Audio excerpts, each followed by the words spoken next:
back to this edition of Grizzlies Daily. I'm your host Malik, and we actually got a pretty good topic to talk about today. Really wanted to touch on these things because, as you know, the schedule has come out, and it's very important to really get an outlook now with the season ahead. And obviously, one thing that needs to be touched on is the fact that the Grizzlies are in one of the most evolving young divisions out right now with the Southwest Division. You got the Spurs up and coming. You obviously got the Rockets with Kevin Durant. You got the Dallas Mavericks with Cooper Flag, Anthony Davis, and Kyrie Irving, who's currently out on injury. And then you got the Pelicans, who made some moves in the all-season, but still kind of at the bottom of the barrel. So really just have to kind of look out for those teams. But one thing that I really wanted to touch on was the fact that with this evolving division, the Grizzlies are definitely going to be competing with a team like the Houston Rockets, who, moved on from Jalen Green and Dylan Brooks and bring in Kevin Durant. They still have Fred VanVleet, obviously Alvin Sengun, and then you have other guys on the team that can help, like Jabari Smith and just players like that. And I definitely do think the Grizzlies need to definitely look out for teams like that. Obviously, if you look at last year, the Rockets were the second seed, and then in the Grizzlies head-to-head, they were 1-3 against the Rockets. One of those games really being a blowout, but other than that, the other three being very, very close games. So it's very, very, very, very, what am I trying to say? Sorry, y'all, got a bit of a cold, but it's compelling to see these teams improve dramatically. I definitely think the Rockets got a little bit better with having Kevin Durant. I don't think it puts them above other teams necessarily, but I definitely think it makes them a little bit better because obviously if you look at the Rockets, Jalen Green did not play good in the playoffs, went very cold. Sengun had to basically kind of carry the load. Even Fred VanVleet was called carrying the load sometimes. So definitely have to look out for things like that. But as far as the Grizz, I think as long as they stay healthy, they keep the offense going, especially incorporating guys like Zach Edey, because in those matchups you weren't able to incorporate Zach Edey, or at least Taylor Jenkins, who was the coach at the time, didn't know how to. So you definitely have to look out for that. You got guys like Jaren, who's steadily improving when it comes to his post-paint presence. So definitely got to look out for that. And then you obviously got John Morant, Jalen Wells, and whoever they decide to start at the three, whether it's Kentavious Caldwell-Pope, Cedric Howard, whoever it is. So definitely got to look out for those kind of things. But one thing I did want to say, and this to me, I know we've touched on, the offense held all these things with the Grizzlies. But I think over the course of time, and I've thought about it, you really have to think about the fact that defense is going to push this team further than anything. I have it pulled up right here, a stat that I saw. It's by NBA University. I was one of the top 15 defenders faced by Giannis last season, and no surprise, number one, Jaren Jackson Jr. He held Giannis in 58 possessions, held Giannis to 10.4 points average and about 6 assists and basically 3 turnovers. And the true shooting percentage was at 40.5%. So when we look at that, and this is counting stats per 75 possessions, of course.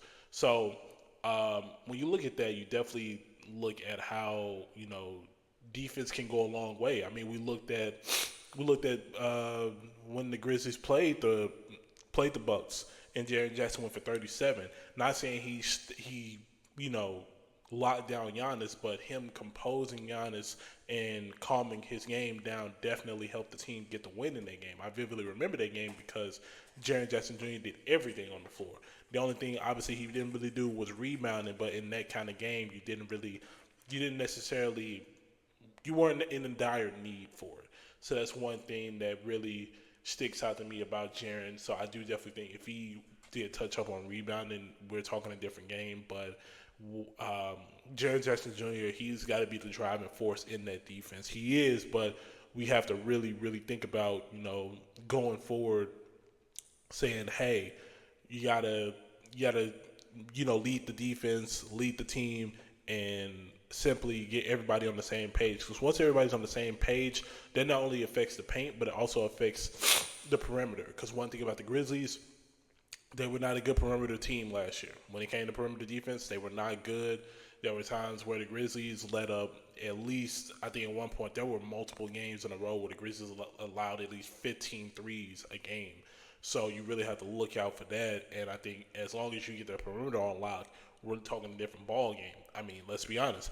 If the perimeter was on lock, who says that, Steph Curry does what he does in the play-in tournament, or the OKC Thunder absolutely blow the Grizzlies out? I'm not gonna say that changes the result, but who's to say that they blow the Grizzlies out the way that they did in that first round series? As long as that perimeter defense is on lock, guys are switching, guys aren't leaving their man open, because that was a bad tendency for the Grizzlies.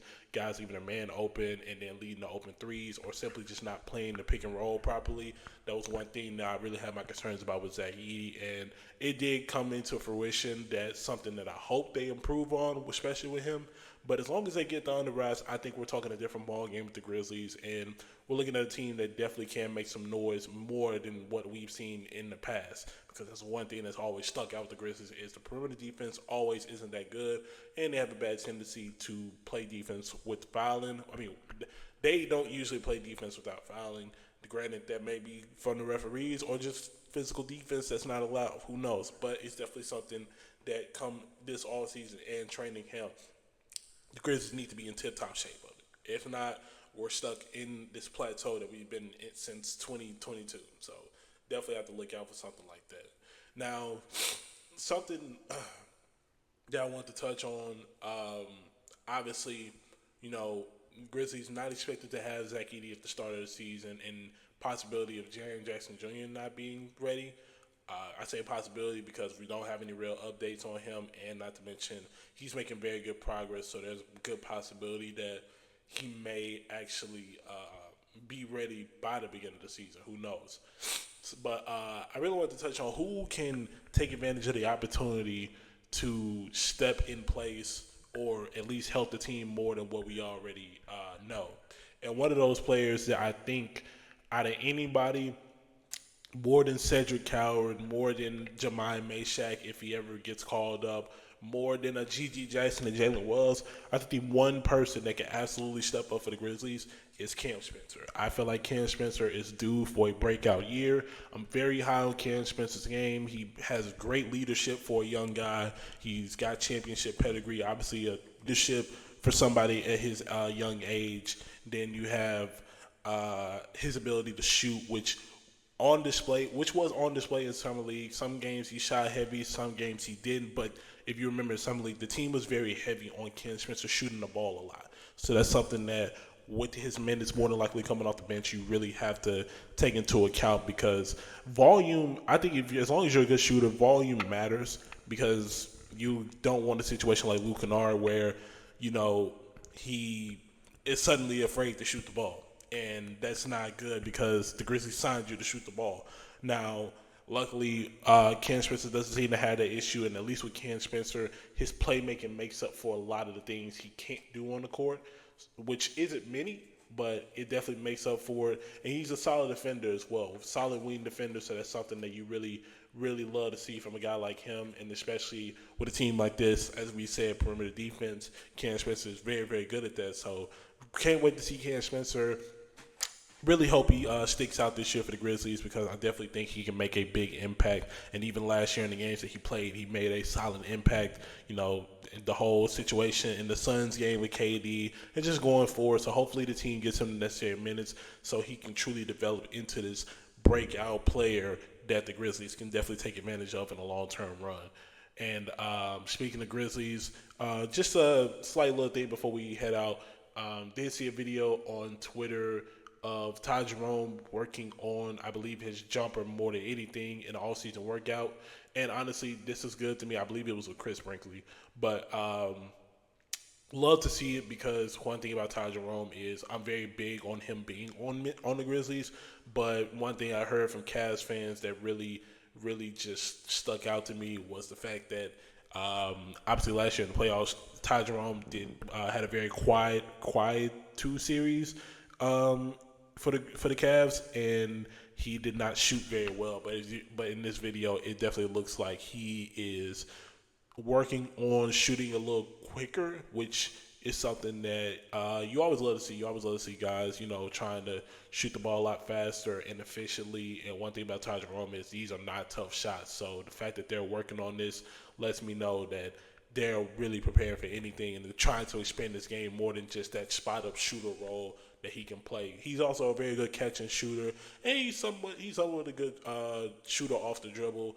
I don't really know how much to an extent that is. I mostly remember Ty Jerome back when he was in Virginia. So, definitely just something to look out for. But I definitely do think Ty Jerome is someone worth looking out for, especially coming off the bench and simply making an impact along a guy like Scottie Pippen Jr., because that's more than likely going to be the 1 and 2 rotation right there. So definitely got to look out for Ty Jerome. Definitely glad to see he's expanding his game, and hopefully he can hopefully he can keep that consistent shooting going on throughout the entire season and into the postseason if the Grizzlies make it, which I do think they will. So definitely looking forward to Ty Jerome and seeing what he can bring in this new era for him in Memphis.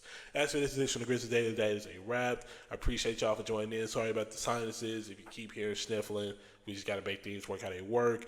If you like this video, make sure to like, comment, and subscribe. Turn on post notifications so you get notified anytime we upload right here on Grizzlies Daily. And that's for this edition. My name is Melek, and I'll be signing off.